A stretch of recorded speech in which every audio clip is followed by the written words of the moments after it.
Coming to you from the innovative, immersive Hyundai Virtual Next Weather Sphere. This is Next Weather.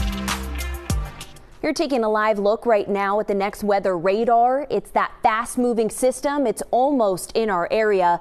Clouds above Center City tonight, and the rain, it's really not far behind. Again, this will be all wrapped up before the morning commute. But because of this system, we're in a Next Weather alert. So meteorologist Andrew Kozak, he's joining us now.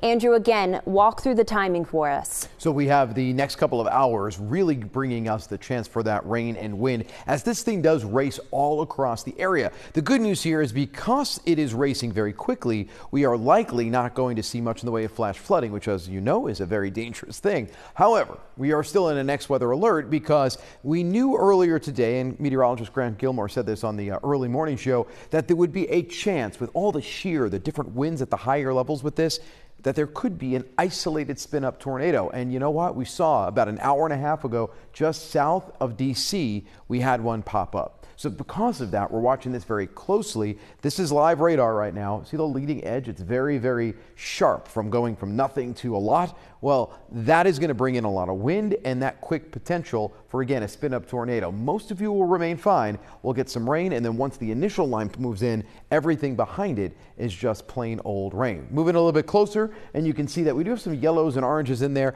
That's indicating somewhere we're having a few of those extra downpours or heavier downpours right now from Reading all the way back toward Lancaster, and this is what we're watching. We'll pull this out just a little bit more, and I want to put a little bit of a timing on this for you as well. So as this moves the leading edge a little closer to us, we're talking about Newark around 12:12, so that's in about 11 minutes from now. Mount Pocono 12:37. Again, the further north you go, the less chance for any severe weather you'd have. Allentown, we're talking about 109, and Philadelphia, it'll move through around 2:19, but that'll be more likely the middle of it. The start of it, though, is just about an hour or so away. So that's what we're keeping our eye on right now. You got to plan for late rain and a couple of storms, but most of you will be sleeping, right? Or at least woken up by a little bit of that rain on the wind, or I should say on the windows, windshield, windows, depending on where you are. Isolated strong winds, and again, a spin-up tornado not out of the question.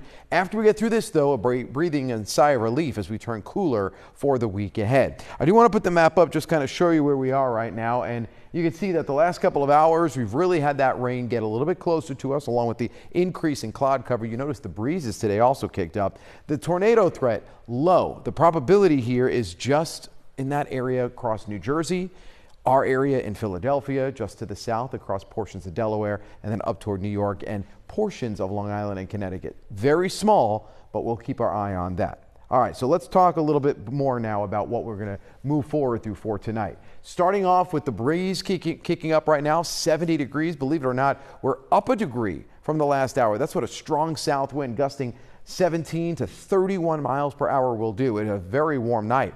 Tomorrow, we'll kick temperatures down to the 60s, and we basically stay there all day. Windy, with a lot of us looking at wind gusts over 35 miles per hour. So we'll get the rain through. Again, the initial front is right on the leading edge of that rain, and then after that, we're just looking at some plain old showers to take us through around 4 to 5 a.m.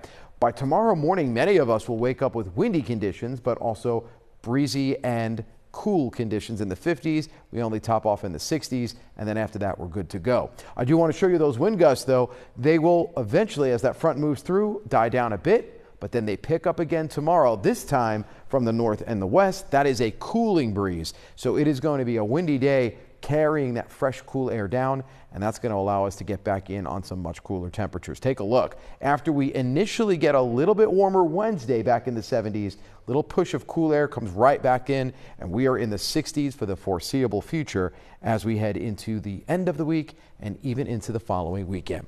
So, next weather alert goes away tomorrow morning. After that, we're going to be looking at mostly sunny to partly cloudy skies, dry conditions, but we're going to stay with you tonight and, of course, monitor the situation until the severe threat is over.